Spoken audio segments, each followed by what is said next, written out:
بحق الأوضاع في اليمن، والذي أيد ليس فقط شرعية الرئيس هادي، وإنما أيضا شرعية العمل التي تقوم بها المملكة مع حليفاتها في هذا المجهود.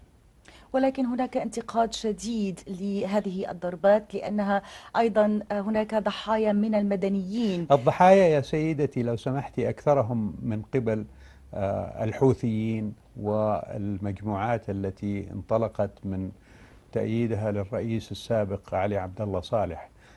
للأسف أن هذه الانتقادات ركزت على جانب ولم تتعرض للجانب الآخر، وإحنا لدينا، وأطلقها المتحدث باسم التحالف في كذا مناسبة، مشاهد حقيقية عن تقصد الحوثيين وحلفاء الرئيس السابق علي عبد الله صالح للإساءة بالمدنيين.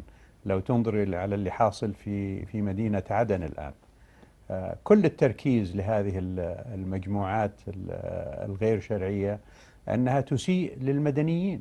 ما حصل في صنعاء في أثناء الانقلاب ومواجهتهم للمظاهرات والتنديدات الشعبية في مدن أخرى، في إب، في تعز، في حجة، في كافة المدن، في الحديدة، كلها تدل على أن الحوثيين وحلفاء الرئيس السابق علي عبد الله صالح هم من يسيئوا إلى المدنيين.